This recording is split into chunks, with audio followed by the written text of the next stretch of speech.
Welcome to the Lida Citroen podcast, your space to grow your influence and elevate your personal brand. In each episode, you'll hear inspiring stories, expert insights, and practical strategies to help you stand out, lift up others, and leave your mark on your team, your community, or the world. If you're ready to make your voice heard, you're in the right place. Let's dive in. Hello, friends. I am so excited that you're joining us today. I always get excited when I have a guest, but I have to say I am extra excited because I know the content this person's going to talk about, and I know how much you are going to love hearing what he has to say. If this is your first time tuning in to the Lida Citroen podcast, welcome. I know you're going to love today's episode, and I hope you'll go back and listen to some other ones as well. If you've been with us before, welcome back. Really happy you're here. Regardless of how many times you have listened, I hope you will follow, like, comment, let us know what works and what doesn't, and share this message with a friend. In today's business environment, no matter what part of the world you're in, we talk a lot about building winning teams, right? The solo, executive, the solo leader isn't in place anymore. We have to have teams around us. And when we look at successful winning teams, there are some common ingredients.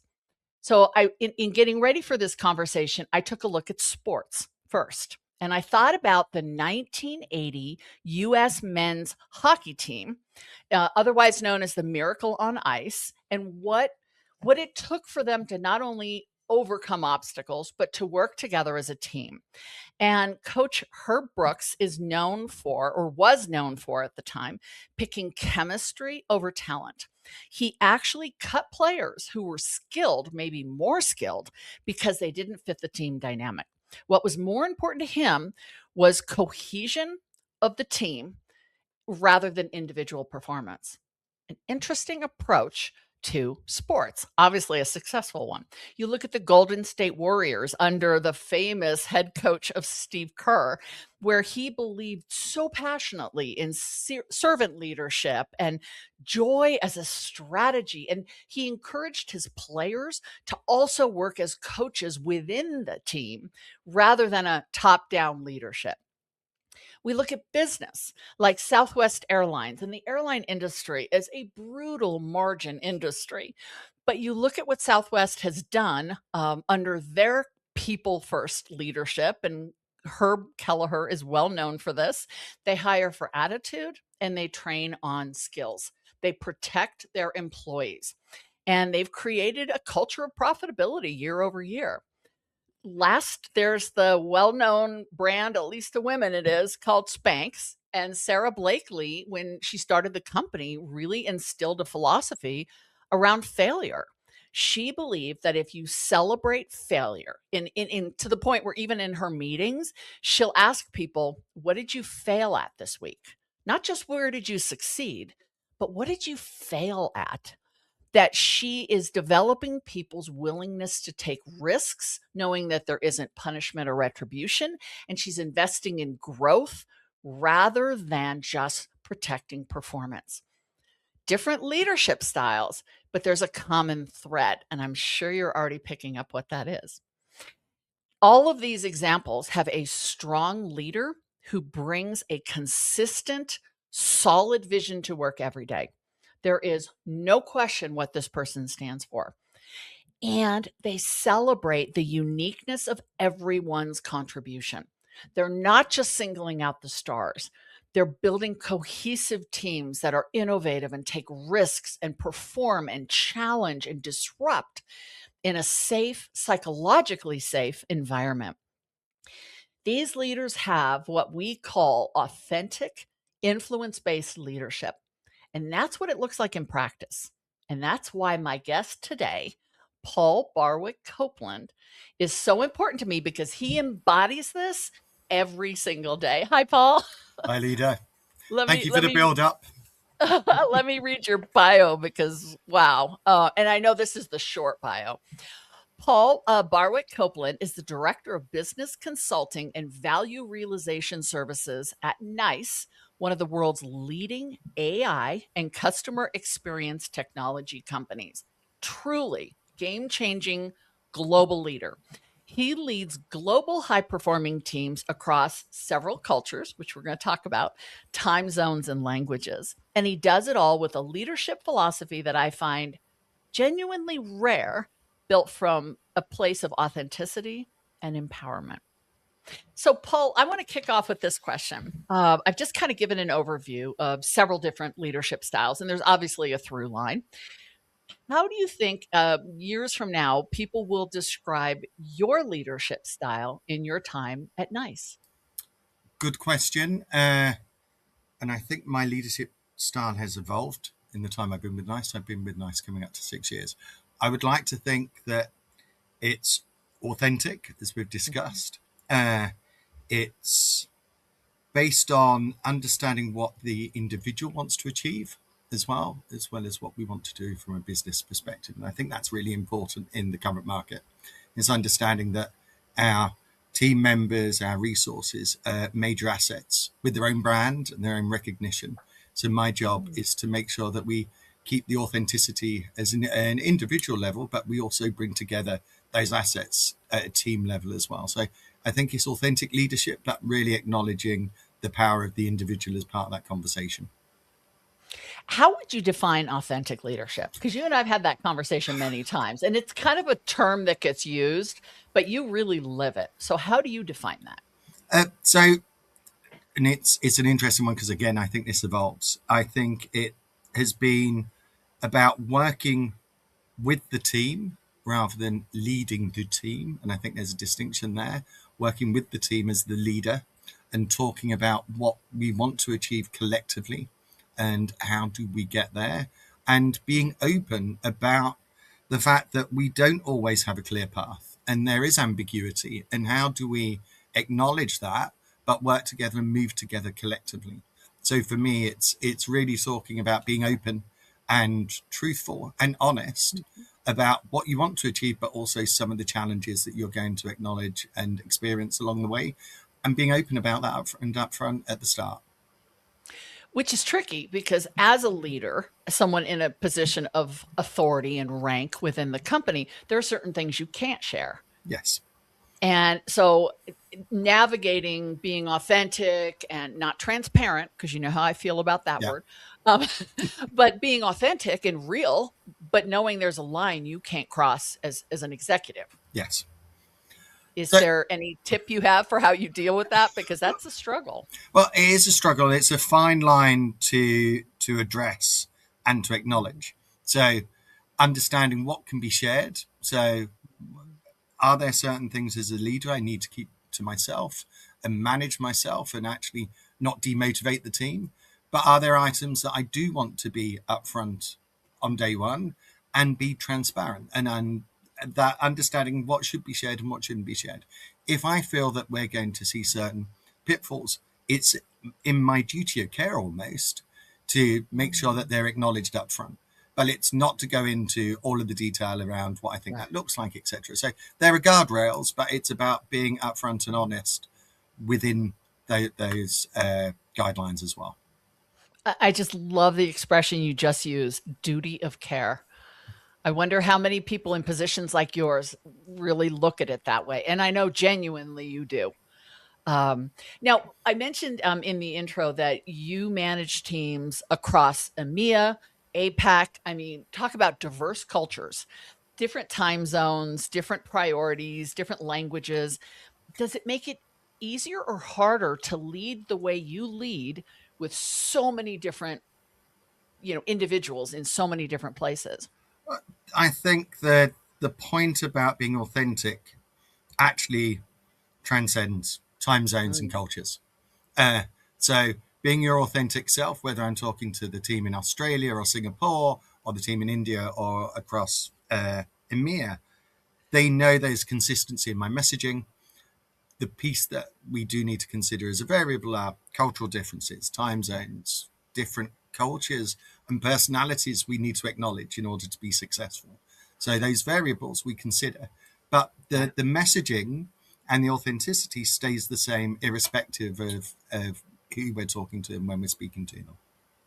So it's almost a contrast to a leader who might feel that they have to put on a different style, a different persona to speak to someone in Europe versus someone in India, like you said, that they have to change who they are, which can actually be a lot of work. So you found a through line that's pretty easy to maintain because you're just being yourself. And it's true. I think externally, you need to acknowledge those cultural differences when speaking to different customers in different cultures. You need to acknowledge what is acceptable from a business perspective may differ. But internally with the team, irrespective of where I am and who I'm speaking to, they know who I am, how I show up to work. And that honesty and authenticity is a two-way thing. So I don't want somebody to feel in the UK they're going to get a different experience to someone in India. It's the same person showing up, and that is consistent throughout our engagement together. Which is so important to personal branding, right? Yes. There's that consistency word. It's not about being perfect, but it absolutely is about being consistent. Now, in our conversations, you mentioned that you didn't think your leadership style was that different from your peers until they started telling you it was. When did you realize that you were doing something different that was working and maybe your peers weren't? So it's an interesting one, yes, because you don't realize what you're doing until you compare it to others.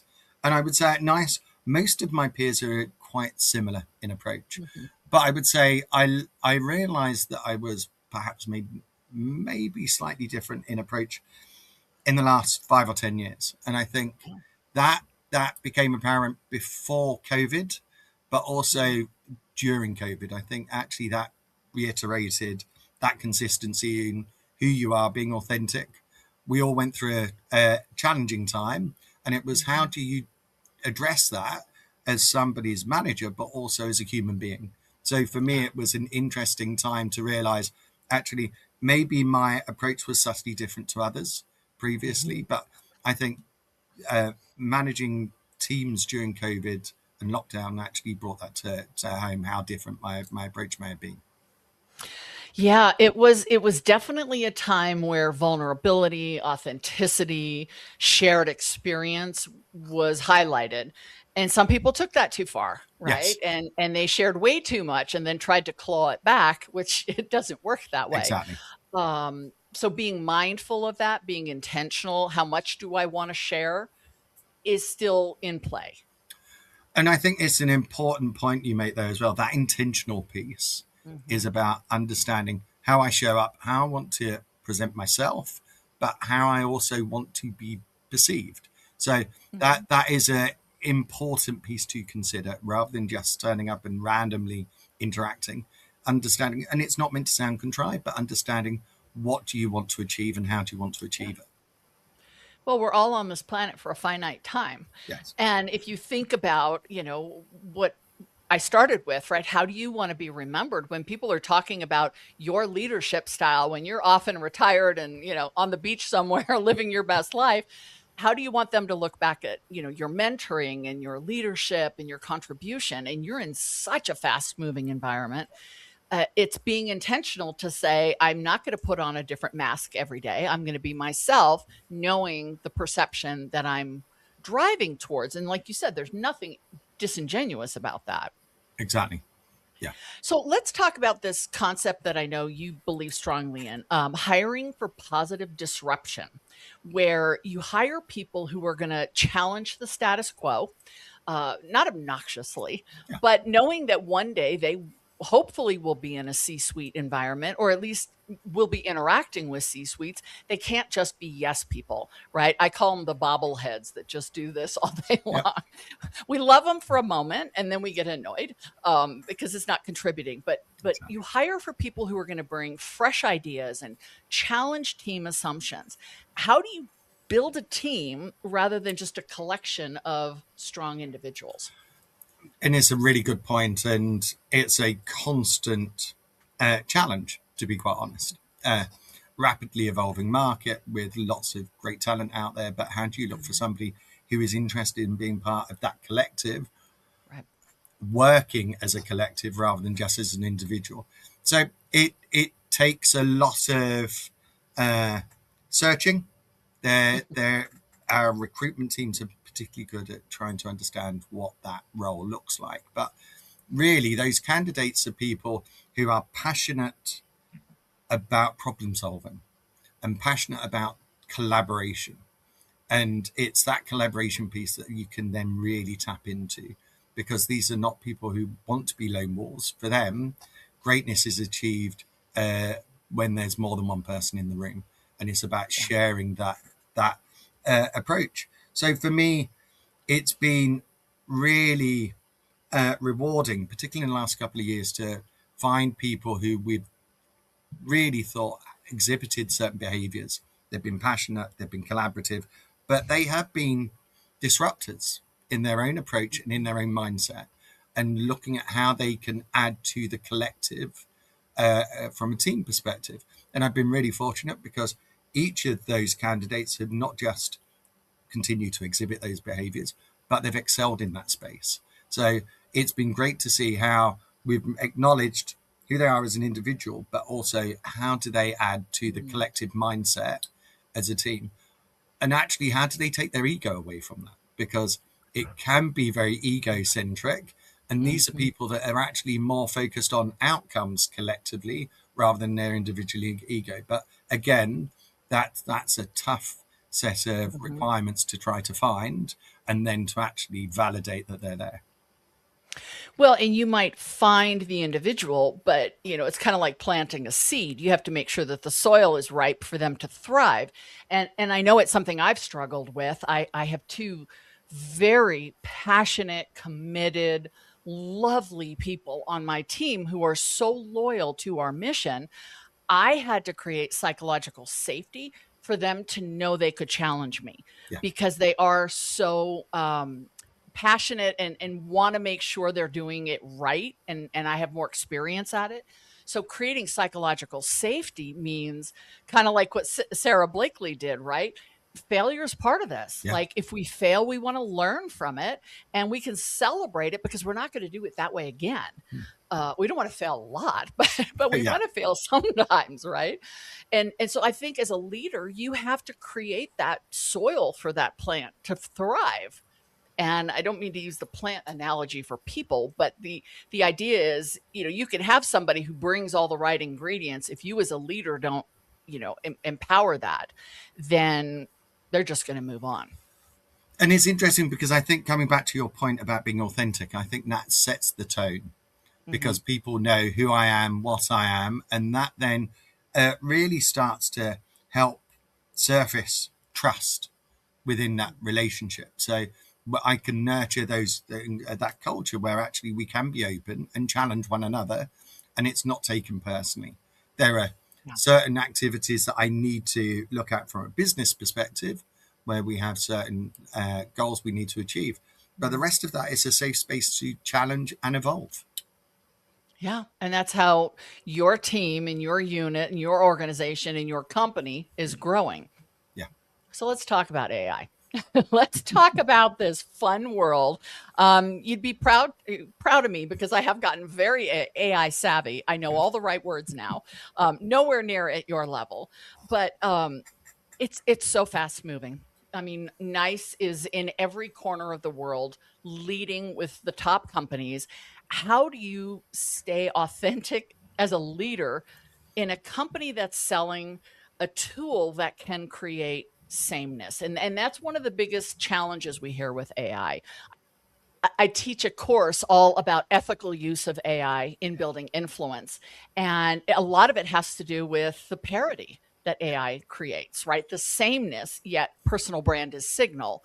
So you're talking about leading authentically as a genuine person in a company that sells a tool that kind of creates this sameness model. Am I explaining that right? I want you to unpack that a little bit. So there is a lot to unpack there. So first of all, it's interesting because I do think AI at the moment is viewed being a leveling field, and that's not always the case. It's actually understanding how can AI actually be deployed so there can be difference, and actually there can be variation. So it can be a very leveling system, and item across society, but we're actually seeing on our side customers looking to use it to differentiate, which is the interesting piece.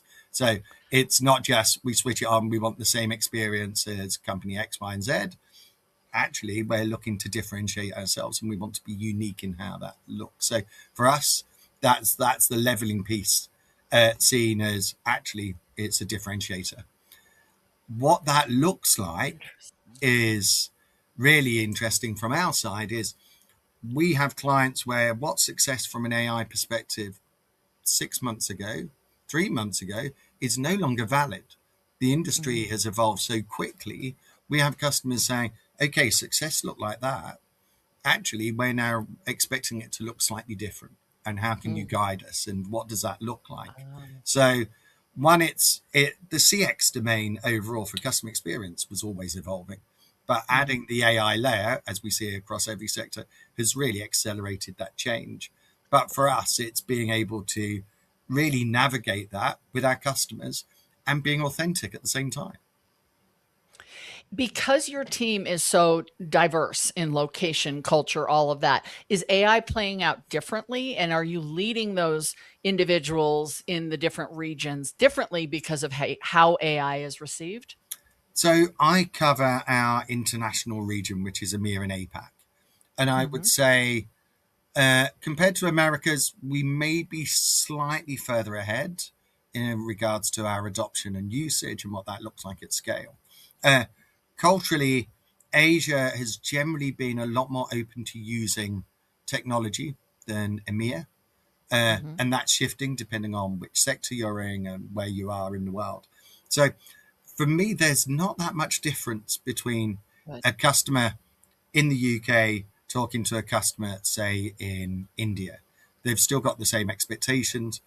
They still expect rapid change. And how do you navigate that? And how do you deliver against that as well?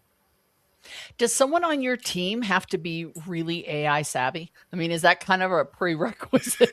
Or can they come in and kind of learn it from the inside if they have a technical skill that you need? It's a prerequisite. So AI isn't really something new for NICE. We've been working in predictive modeling for a number of years. But AI as a discipline has been part and parcel of who we are and what we do for the last few years. So actively, we've recruited for people that have had a specialism within that space. It used to be digital channels. It's evolved into AI. But that doesn't mean we leave everyone behind and we replace them. We are nurturing internal talent. And so across the board, everyone's being trained and coached on what AI looks like and understanding what it means for them. So, yeah, my team have some of the best specialists from a global perspective around AI and what it does now and what it can do. But across our organization, we're all becoming far more AI literate in what that looks like for us day to day. Amazing. I can't wait to see what the next thing is going to be. Actually, I can wait. I'm still trying to get my hands around AI. So let's go back to your leadership style. And one thing I know you're passionate about is letting people go when they are ready to grow up. Right? Meaning up into another level. And I believe the same, although I try to keep them as long as possible. And I do cry a little when they leave. But how do you foster that? You don't want people to feel trapped, you say. And how do you foster accelerating them to the point where they could accelerate out of your team and they're valuable to you? So it's a really good point, and it's a hot topic at the moment. I've been discussing this for the last few days as well. So it's not something that we think about in isolation. So being authentic in regards to my management style is also saying, as an individual, I want to make sure that my team are getting what they want out of that job. And are they feeling that we're delivering? Is there something that they feel is missing? So therefore, I am quite open to say to people, if you feel you're missing something in the role and you're not getting it and I can't give it to you, I'd rather have somebody in my team who wants to be there rather than somebody who is fearful of change and doesn't want to go elsewhere. So I want to nurture that approach to say, if you want to look, I'd prefer you to look. Ultimately, I then realize that most customers, Sorry, I got a call at the same time. Apologies. Mm-hmm. Most of the time, I would actually say to people, look at what else is going on in the industry. If there are roles out there that look interesting, apply for them. I'd actually rather have people stay with the role that they're in and with the company because they want to. And they've actually validated that maybe the grass isn't always greener elsewhere. So for me, it's an important point to say, look, understand that you are your own brand. This is your career, not just our career together and working together. So I want to make sure that you're with the team because you want to be. Now, if you feel that you have outgrown and you want to go external, I fully support that. If you want to go for a role internally, then I fully support that as well. I'd rather us have you elsewhere in the business than lose a major asset. And so for me, it's working out what is best for the individual. Don't get me wrong, I will be disappointed, and it's very hard to find, as we've said, the right caliber of individual to join the team. But again, it's understanding, being authentic. These are individuals. They're not just employees, and I want the best for them. Have you ever wondered what it would be like to work with an executive coach? I've had the honor of working with professionals, entrepreneurs, and executives in over 38 countries, helping them navigate the career process through the lens of personal branding and reputation management. The tools that I use allow us to co-create a strategy that puts you in the best position for control and influence over your career, online positioning, and target community. If you're ready to take control of your reputation, your brand, and influence, let's talk. Explore executive coaching with me by visiting Lida360.com or click the link in the show notes below. When you see something in someone that they don't necessarily see in themselves, how do you have that conversation? Meaning you've identified a talent or an aptitude that they haven't realized or explored. How do you have that conversation with them? So I think, again, duty of care, I think that the onus is on me to bring that up in conversation on a regular basis, and to look and to explore and see actually if it resonates with them. Are they comfortable with that observation? I've seen people where I've observed a certain behavior as a positive, and it's gone against everything they've seen about themselves. And it hasn't been something they've wanted to explore. A year later, a different conversation. They're comfortable with it, they're excelling, and they're very happy. But for me, it's understanding as an individual, what am I seeing skill set wise? Also, we've said the industry is rapidly evolving. Something you were interested in a year ago may no longer be of interest. So is there something else that is of interest, and does that align with what we're looking to do as a business? So regularly I will say to people, I see a pattern of behavior here or a skill set. One, do you understand? Do you see that in yourself? Two, what do we want to do about that? And three, is there an opportunity to evolve further? So for me, it's about having that conversation. And I regularly will say to team members, I would like to see you achieve X in the next year. What are your thoughts? Because that's based on my perception. It's not always based on their own perception. Let me ask a follow-up question, a little bit different. What if they see something as a strength or a skill that they want to explore and you don't see it? You don't, I mean, like they think they're very strategic. They want to be part of higher level conversations. And you're like, you are the best implementation person I have. How do you gently have that conversation, or do you explore it with them? Well, again, duty of care, but also I'm here running a business unit. So I need to make sure that we're aligned with what we want to do as a business. But if somebody feels that they're exhibiting certain skills and I'm not seeing that, I want to give them the opportunity to exhibit that. Now, there may be a safe space that isn't necessarily going to impact the business, which can be an internal project, give them certain tasks, see if those behaviors are actually being really exhibited or whether it's just a perception piece. But if that is the case, then I would let evolve in that space. Just because I haven't seen it doesn't mean it doesn't exist. So for me, it's being able to have that conversation, but also being aware we've got a business, a set of requirements to deliver, but also understanding how can that evolve from an individual perspective if needed. Love that. And sometimes saying, I know you see a strength in your own self in this direction. It doesn't really fit in the design of this team. Develop that elsewhere. Yeah. Is sometimes a conversation if it hits that ceiling. And that's the unfortunate part, because you don't want to tell people they're not as good at something that they think they're good at. And fully exploring it, creating a safe place for that is a great piece of advice for that. And I do think there's an opportunity to challenge. So I have had individuals who have said, I see myself as X. And I'm like, that's great. I haven't seen that.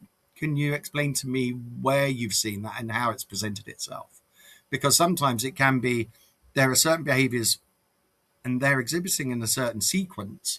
And actually it's a whole different skill set I haven't seen and they haven't acknowledged. So sometimes it's actually unpacking what's those data points to say, actually, there's something else we can consider here instead. So it's not always a no. It can be a no, but it could be this, and explore that further. And one thing I'm hearing in what you're saying is the leadership skill, which a lot of people profess to have, a lot of people don't have, which is listening without judgment. Right. So if you've made your mind up that this person is not a strategic thinker and they come to you and say, I'm a strategic thinker, I want to be part of those conversations, you're coming with a bias. You're coming with a preconceived idea. But to your point, listening without judgment, which I talk about in my book, The New Rules of Influence, is the idea that you're saying, oh, okay, tell me more about that, right? Maybe I haven't seen it. Maybe my definition of what a strategic thinker is more limited, and you're talking about something different, which could be valuable. So it's kind of asking questions instead of coming with a confirmation bias or some other type of bias. And let's face it, nobody wants to micromanage. We don't have time. Yeah. So my interaction with my team is a small percentage of what they do day to day.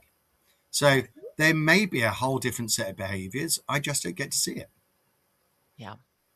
So let's talk about micromanaging for a second, because I do think there are some people who like to. I do, because for whatever reason, I can't stand it. But there is a difference between a manager and a leader. Yeah. I know I have my definition. How do you sort of create the understanding of what a manager does and what a leader does? So again, a hot topic, particularly at the moment, we're doing mid-year reviews. This is something that we consider on a regular basis. So I think the distinction is really from a strategic viewpoint. Where do you want to go as an organization? Where do you want to go as a team, a department? And how do you direct? And how do you lead by example? So for me, those leaders are people really looking beyond the status quo. They're looking beyond what they're doing right now, and they're looking at how they evolve moving forwards as a collective, but also as an individual. Whereas a manager is more focused on getting the most out of a team day to day. And that's fine. And there's great managers out there who don't necessarily want to evolve further. And they are focused on getting the most day to day and delivering on what we need to deliver. But for me, a leader is somebody who leads by example, for one. Two, is transparent to a certain extent, but authentic, but really drives that conversation to say, we've got a goal of where we want to be in a year's time. How do we get there together? So for me, that's that distinction. It sounds very simple. In reality, it can be quite complex. Some individuals don't like that type of guidance because there's ambiguity in there. There's no guarantees.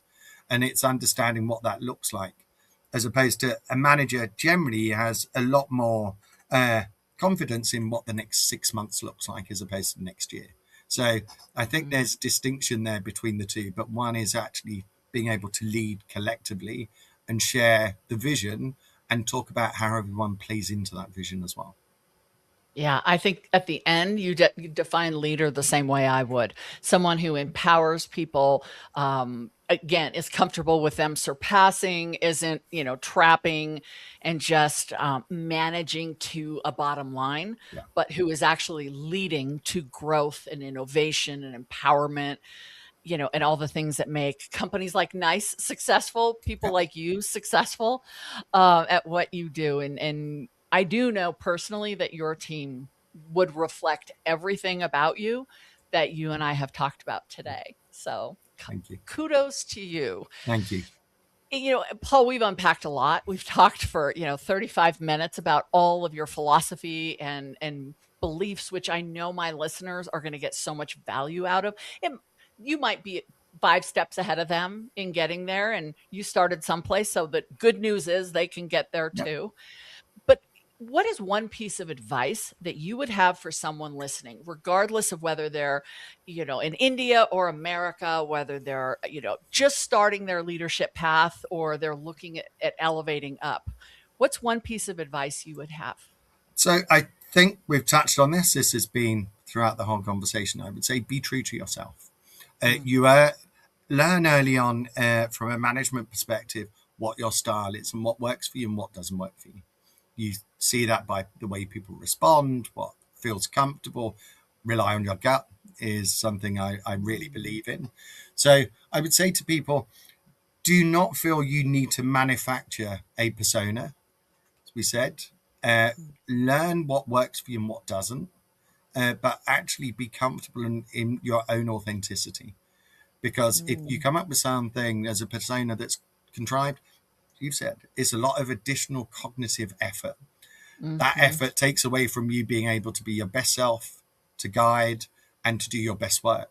So for me, it's about learning how to be authentic as quickly as possible, because your energy wants to be spent doing the good stuff rather than just trying to work out how to manifest yourself in the workplace. Yeah, I love that. What a great way to put a cap on this conversation. Thank you to my friend and guest today, Paul Barwick-Copeland, who brought so much wisdom and insight. I know I'm going to go back and listen to this a couple times because I wasn't able to take notes as we were talking. To those of you listening, please share this with a friend. Follow this podcast. We bring guests like Paul into the conversation to talk about things that are meaningful today. Like, comment, leave us your thoughts. What did you like? What could we do better? And until I see you next time, I wish you health, happiness, and all good things. Thanks for tuning in to the Lida Citroen podcast. If you enjoyed today's episode, be sure to follow the show and leave a review. It helps more people discover these inspiring conversations. For more tools, insights, and resources, visit Lida360.com or connect with Lida on LinkedIn. Until next time, remember, your influence has the power to make a real difference.